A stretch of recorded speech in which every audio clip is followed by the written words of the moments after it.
Last issue we looked at how to negotiate steps in the trail, predominantly from flat to flat.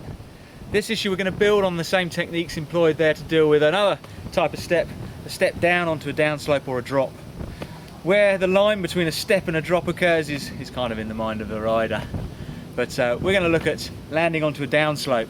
In many ways, the technique is going to be very, very similar. In other ways, there's a certain difference in terms of the psychology and the way you think about things, but hopefully by employing the correct technique and thinking through things in the right way, the process should be just as easy as landing steps. First off, we're going to look something small, where again the penalty for failure is low, the performance cues are lower in terms of what's going to try and put us off along the way. You don't want to be practicing your technique on something that's way up there in terms of your ability. You want to practice with confidence, with commitment, making sure that you land things smoothly before you progress step by step, or in this case drop by drop. I can roll this drop, we've done it in a previous issue, but what we're going to look at here is by pushing through off the lip like we did with the step, just kind of thinking about where the bike actually does land, and then thinking back if that bit that we missed out was missing, how it would look, and trying to train the mind into seeing things as they are rather than as our brain perceives them in terms of fear and flight and fight instincts. Just as with the push through technique employed for getting down steps, we want to think about pushing energy through the bike rather than trying to huck or hoik the bike off the ground. When I'm dropping off a drop, there's no need to go up first to go down. We want to push off smoothly land in the transition and carry on down the trail without huge amounts of input force that can be created by fighting with the bike. So as well as our standard footwork looking body position, physical elements, we're also going to be thinking about entry section and exit.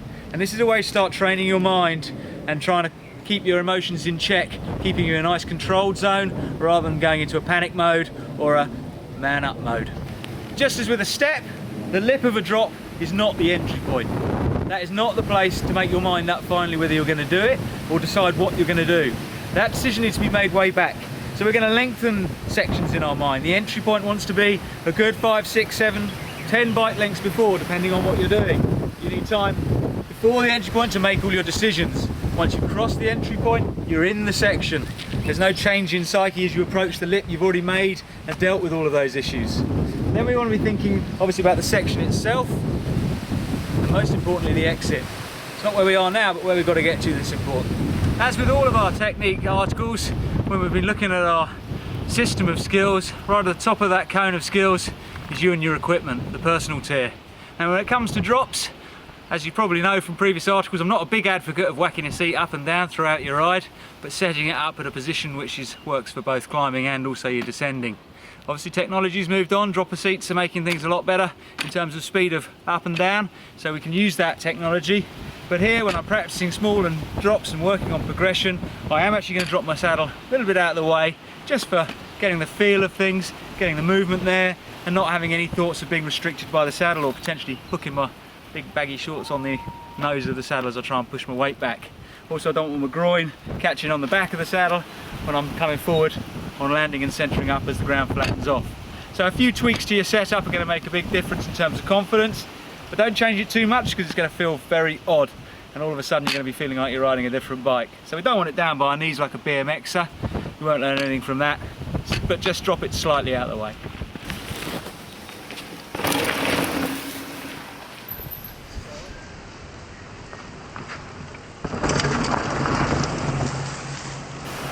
So by pushing through with drop wrist, drop heels, through the lip, the bike accelerates into the section with a good level of commitment. We're not landing miles down, we're probably landing back wheel down here, creating what effectively is 1.5, 2 foot drop, 3 or 4, 2 or 3 foot in length, nothing major, but again it's about getting the technique right, making sure that the input when we land is managed well, our energy management skills are working for us, and creating a nice smooth ride. Rather than hucking off there and landing hard and making the suspension work hard, we're actually doing most of the work ourselves. And rigid or fully suspension, you should be able to land this softly and make a nice smooth onward progression. As I enter, I'm looking through the section, not down the step, down to the landing. I'm looking through to where I'm going to go next. In this instance, a very good idea because with the leaves on the trees, those branches are rather low.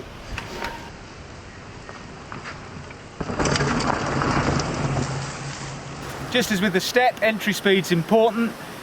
The slower my entry speed, the more I'm going to have to push through to create a good transition down into the drop zone. If I go too slowly, my front wheel's likely to, and don't push through enough, my front wheel can easily drop. I can start to over-rotate, land heavily on the front wheel with my weight close to the pivot point of the front hub, and that's going to send me onto the front wheel. If it doesn't swish out from underneath me or wash out, chances are it can dig, or I will actually overtake the bike. By pushing down and through, under rotation sends the bike off the lip at a nice angle to land smoothly in the transition. Let's take that to a slightly bigger step and see how the progression works.